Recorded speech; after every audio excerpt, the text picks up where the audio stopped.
இணைந்திருக்கிறவர்களை வணக்கம். தமிழுடைய நிகழ்ச்சியூடாக நிகழ்ச்சியிலே இன்றைய பத்திரிகைகளுடைய பார்வைகளை பார்க்கலாம்.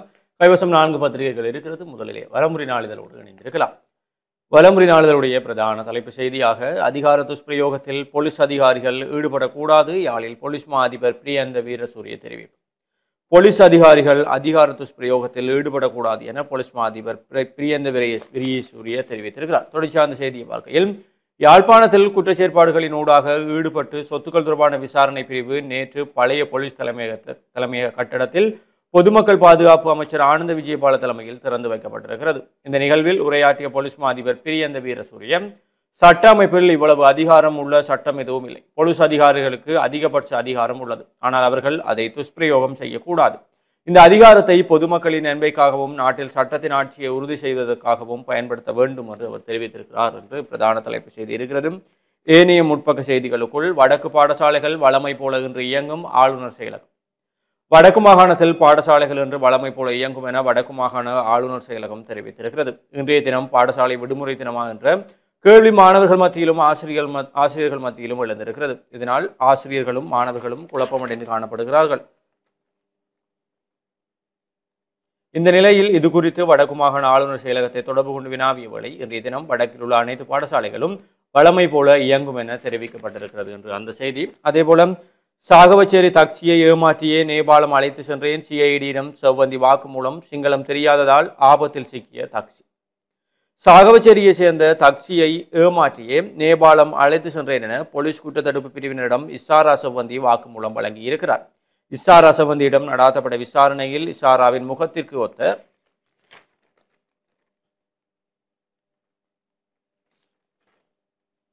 உருவத்தை கொண்ட பெண் ஒருவரை தேடி வந்த காலப்பகுதியில் எஃப்னா சுரேஷ் என்பவருக்கு தக்சி என்ற பெண் அறிமுகமானதாகவும் வெளிநாட்டில் வேலை பெற்று தருவதாக கூறி தக்சியை ஏமாற்றி நேபாளத்துக்கு அழைத்து சென்றதாகவும் தெரிய வந்திருக்கிறது. தக்சி என்ற பெண்ணுக்கு பெரிய அளவில் சிங்கள மொழி தெரியாததால் அவருக்கு எதுவும் கூறாமல் அவரை நேபாளத்திற்கு ஏமாற்றி அழைத்து சென்றதாக இசாரா செவ்வந்தி போலீசாரிடம் வாக்குமூலம் வழங்கி இருக்கிறார் என்று அந்த செய்தி காட்டப்படப்பட்ட செய்தியாக இருக்கிறது.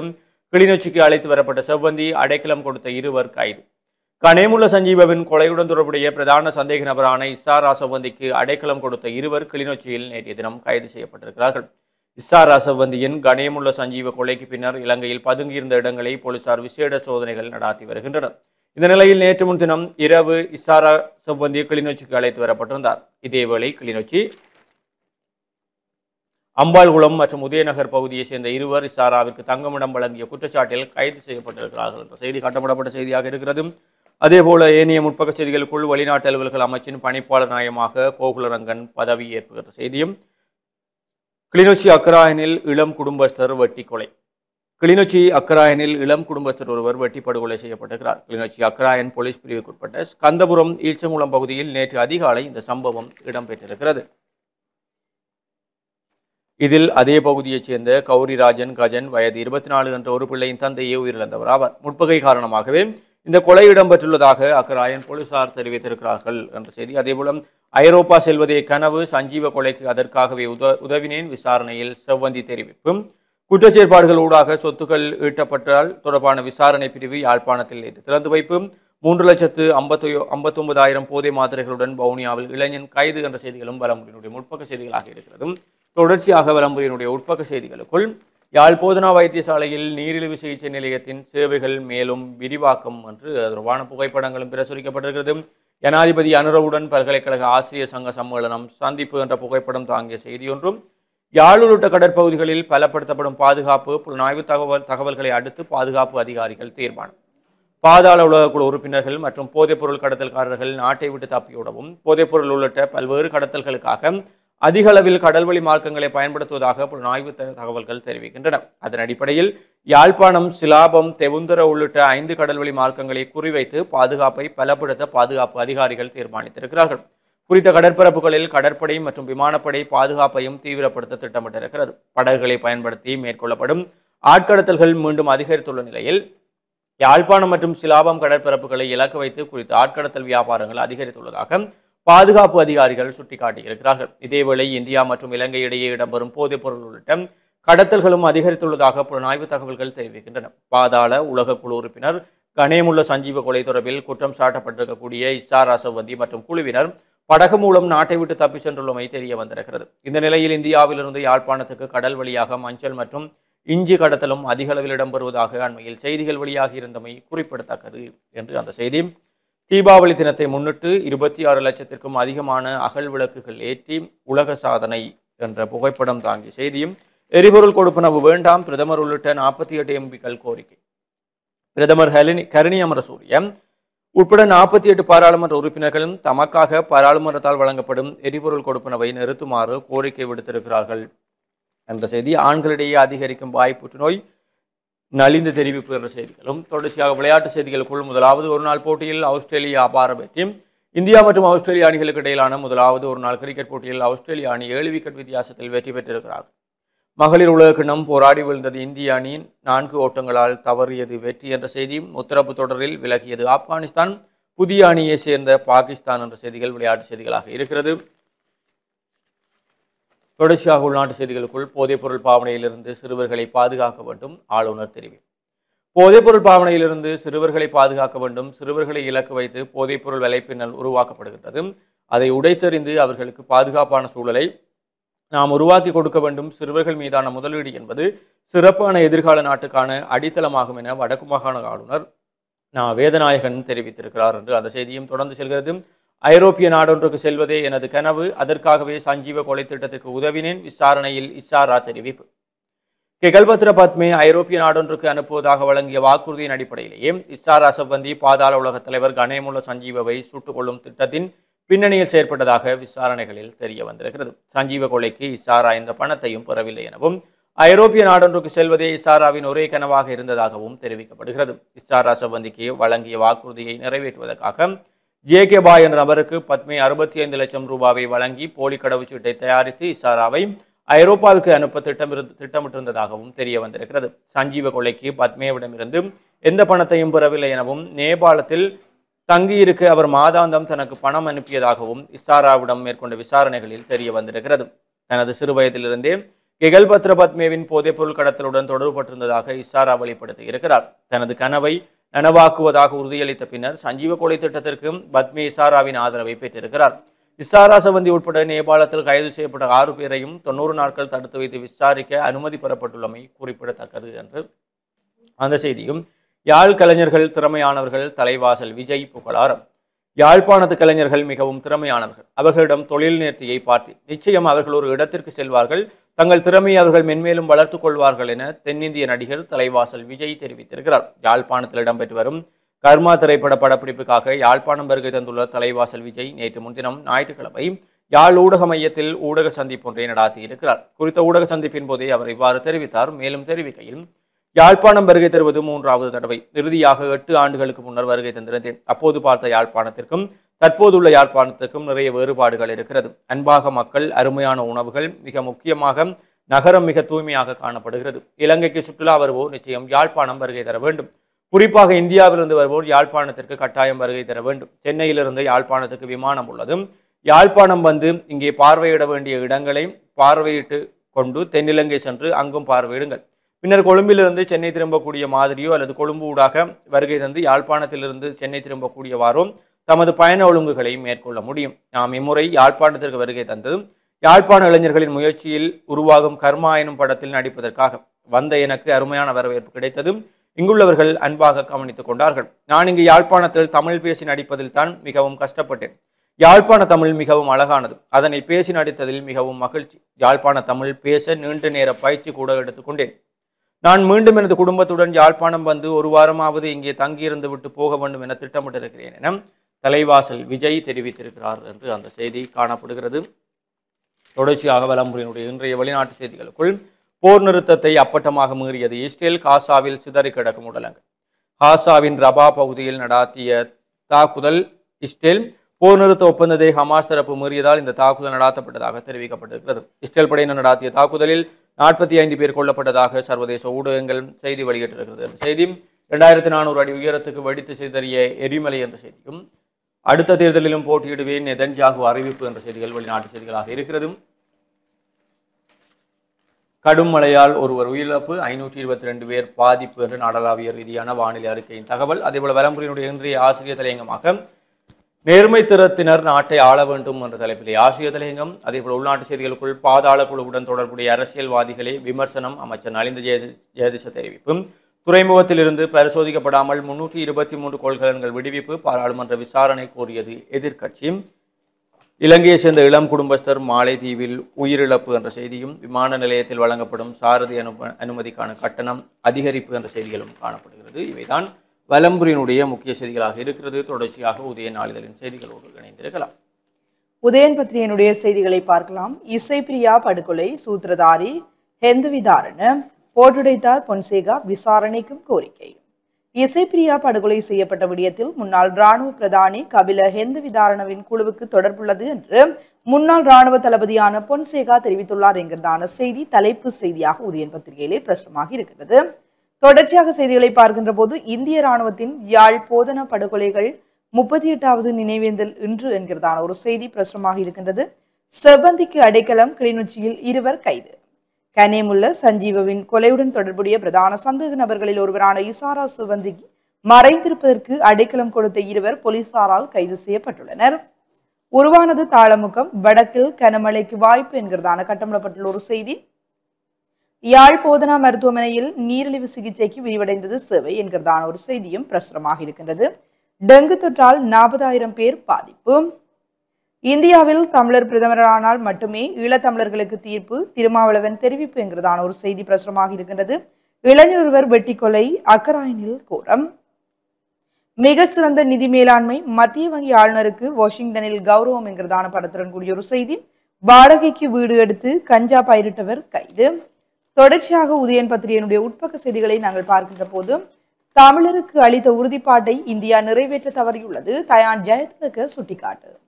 வடக்கு மற்றும் கிழக்கு தமிழ் மக்களுக்காக 40 ஆண்டுகளுக்கு முன்பு இந்தியா திறந்துவிட்ட மாகாண அரசியலை முடக்குவது இந்திய ராஜதந்திரத்தின் முரணாகும் என்று கலாநிதி தயான் ஜெயதிலக தெரிவித்துள்ளார்.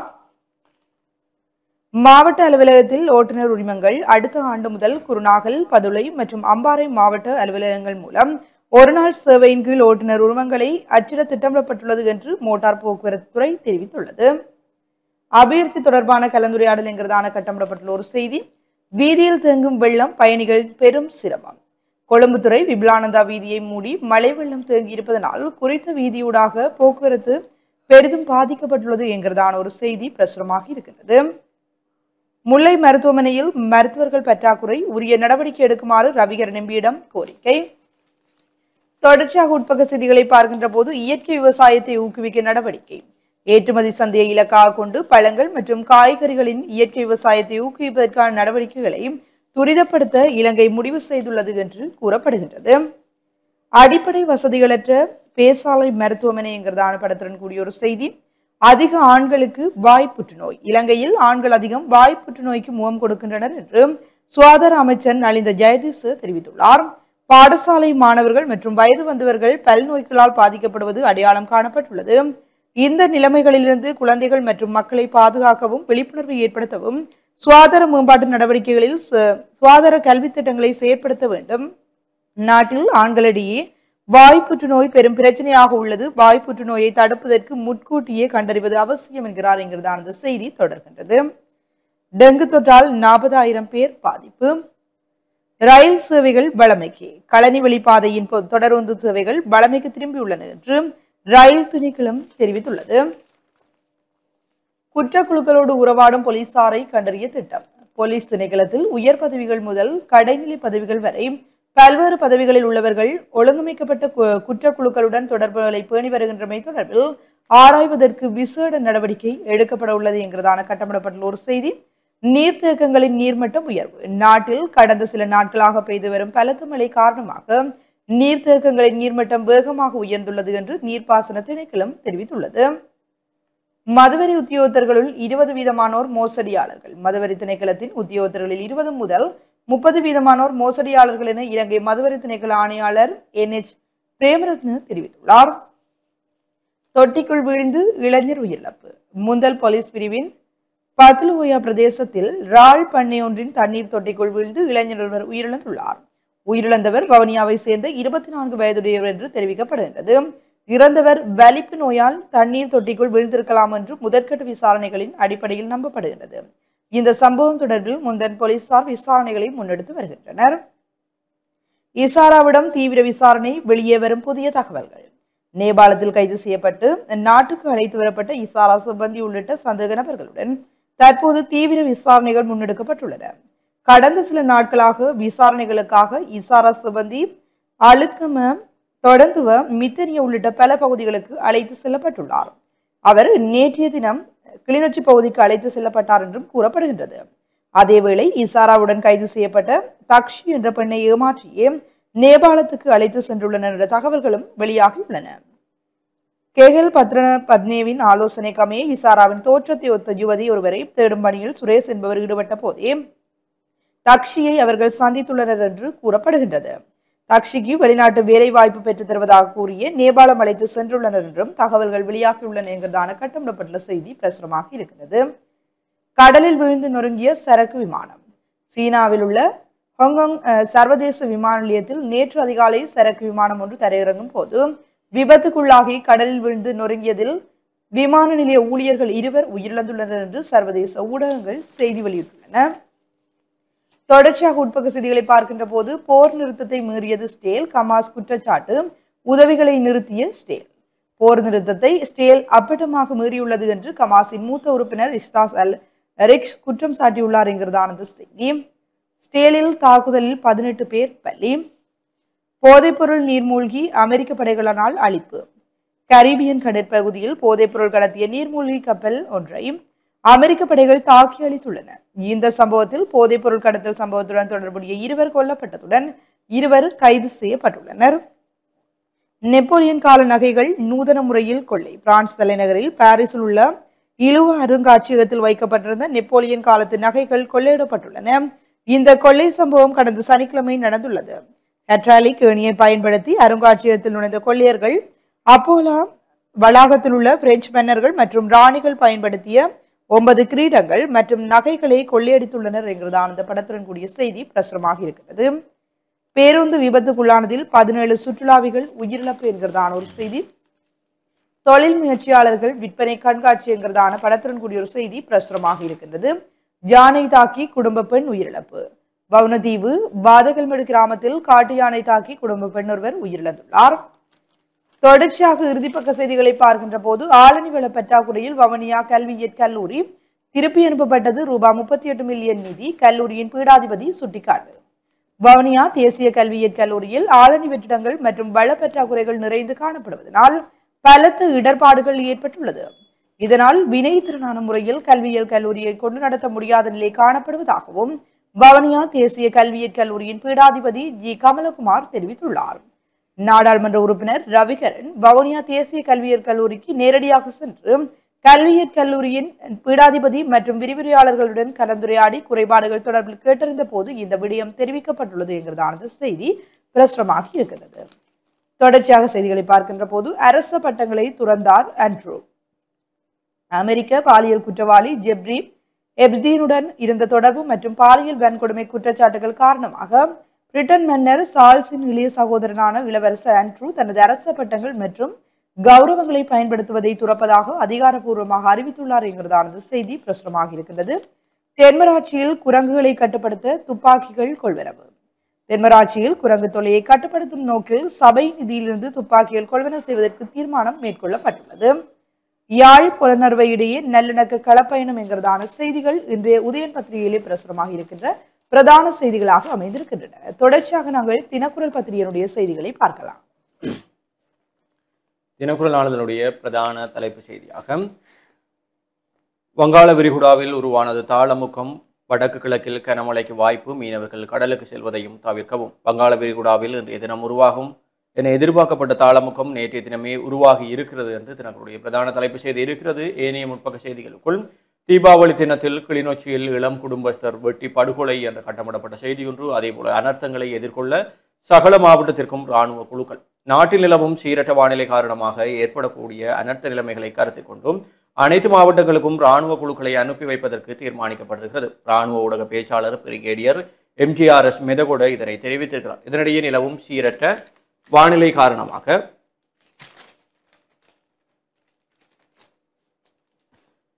பொதுமகன் ஒருவர் உயிரிழந்ததாகவும் அனர்த்த முகாமைத்துவ மத்திய நிலையம் தெரிவித்திருக்கிறது. அத்துடன் நாட்டில் சீரற்ற காலநிலை காரணமாக 144 குடும்பங்களைச் சேர்ந்த 585 பேர் பாதிக்கப்பட்டுள்ளதாக அந்த நிலையம் குறிப்பிட்டிருக்கிறது. இதற்கமைய குருநாகல் மாவட்டத்தில் 111 குடும்பங்களைச் சேர்ந்த 473 பேரும், அனுராதபுரம் மாவட்டத்தில் 10 குடும்பங்களைச் சேர்ந்த 36 பேரும், காலி மாவட்டத்தில் 22 குடும்பங்களைச் சேர்ந்த 76 பேரும் பாதிக்கப்பட்டுள்ளதாக இடர் முகாமைத்துவ நிலையத்தின் பணிப்பாளர் பிரதீப் கொடிப்பிலி தெரிவித்திருக்கிறார். இதனிடையே நாட்டின் சில பகுதிகளில் ஏற்பட்டுள்ள வெள்ள அனர்த்தம் காரணமாக போக்குவரத்து நடவடிக்கைகள் பாதிக்கப்பட்டுள்ளன. வவுனியா மாவட்டத்தின் பல இடங்களில் வெள்ளப்பெருக்கு ஏற்பட்டுள்ளதுடன் சில இடங்களில் போக்குவரத்து நடவடிக்கைகளும் பாதிக்கப்பட்டிருக்கிறது என்று அந்த செய்தி காணப்படுகிறது. சிங்களம் தெரியாததால் சிக்கினாரா யாழ் டாக்ஸி, விசாரணையில் அதிர்ச்சி என்ற செய்தியும், பாதாள உலக குழுவுடன் தொடர்புடைய அரசியல் பழிவாங்கல் என விமர்சனம் செய்கிறார்கள் என்ற ஒரு செய்தி. அதேபோல 3,50,000 போதை மாத்திரை கடத்தல், வவுனியாவில் ஒருவர் கைது, தேர்தல் செலவு அறிக்கை, 2000 வேட்பாளர்கள் மீது வழக்கு தொடுப்பு என்ற செய்திகள் தினக்குரலுடைய முற்பக்க செய்திகளாக இருக்கிறது. தொடர்ச்சியாக தினக்குரலுடைய உட்பக்க செய்திகளுக்குள் கடைகளில் வழங்கும் பிளாஸ்டிக் பைகளுக்கு நவம்பர் 1ஆம் தேதி முதல் பண மறவீடு. நுகர்வோர் விவகார அதிகார சபை தெரிவிப்பு. பொருட்களை கொள்வனவு செய்யும் அனைத்து வாடிக்கையாளர்களும் நவம்பர் 1ஆம் தேதி முதல் கடைகளில் தரப்படும் பிளாஸ்டிக் பைகள் மற்றும் கொள்கலன்களுக்கு பணம் செலுத்த வேண்டும் என நுகர்வோர் விவகார அதிகார சபை அறிவித்திருக்கிறது. பிளாஸ்டிக் பயன்பாட்டை குறைக்கும் நோக்கில் இந்த திட்டம் நடைமுறைக்கு வருவதாக தெரிவிக்கப்படுகிறது. புதிய விதிமுறையின் கீழ் சிலி பைகள் என அழைக்கப்படும் சிறிய பொலித்தீன் பைகள் இனி இலவசமாக வழங்கப்பட மாட்டாது என்றும் தெரிவிக்கப்படுகிறது. சில்லறை விற்பனையாளர்கள் பொருட்களை கொள்வனவு செய்யும் வாடிக்கையாளர்களிடம் கொடுக்கும் ஒவ்வொரு பை மற்றும் கொள்கலனுக்கும் கட்டணம் வசூலிக்க வேண்டும் எனவும் அதிகார சபை அறிவித்திருக்கிறது. மேலதிக தகவல்களை தவிர்க்கவும், பிளாஸ்டிக் மாசுபாட்டை எதிர்த்து போராடுவதற்கான தேசிய முயற்சிகளுக்கு பங்களிக்கவும், மீண்டும் பயன்படுத்தக்கூடிய பைகள் மற்றும் கொள்கலன்களை பயன்படுத்துமாறும் அதிகாரிகள் நுகர்வோர்களை வலியுறுத்துகின்றனர். இந்த முயற்சி சுற்றுச்சூழல் ரீதியாக பொறுப்புள்ள நுகர்வோர் பழக்க வழக்கங்களை நோக்கிய பரந்த உந்துதலை பிரதிபலிப்பதாக அமையும் என தெரிவிக்கப்படுகிறது என்ற செய்தி.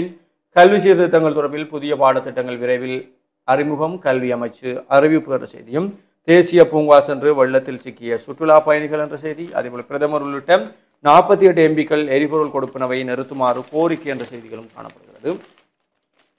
தொடர்ச்சியாக தினக்குரலுடைய இன்றைய குரல் பதிப்பாக நெடுந்தீவு பிரதேசம் புனர்வாழ்வு மையமாக என்ற தலைப்பிலே குரல் பதிப்பு காணப்படுகிறது. அதேபோல சிக்கியது, கொலைக்கு பயன்படுத்திய தொலைபேசி, விரிவடைகிறது விசாரணை, பாதாள உலக குழு உறுப்பினர் கணேமுள்ள சஞ்சீவை கொலை செய்வதற்கும் திட்டமிடலுக்கும் விசாரா சிவந்தி பயன்படுத்தினார் என கூறப்படும் கையடக்க தொலைபேசி சிக்கியிருக்கிறது. கம்பகா பகுதியில் புதைக்கப்பட்டிருந்த நிலையில் தொலைபேசி மீட்கப்பட்டுள்ளது. எனவே அதனை ஆய்வு செய்த பின்னர் மேலும் பல முக்கிய தகவல்கள் அம்பலமாகும் என எதிர்பார்க்கப்படுகிறது. விசாரா சிவந்தி, ஜே.கே. பாய் உள்ளிட்ட தரப்புகளிடம் மேற்கொள்ளப்பட்ட விசாரணைகளின் பிரகாரம் தேடுதல் வேட்டைகளும் கைதுகளும் இடம்பெற்று வருகின்றன. நேற்று முன்தினம் தேடுதல் வேட்டை இடம்பெற்றது.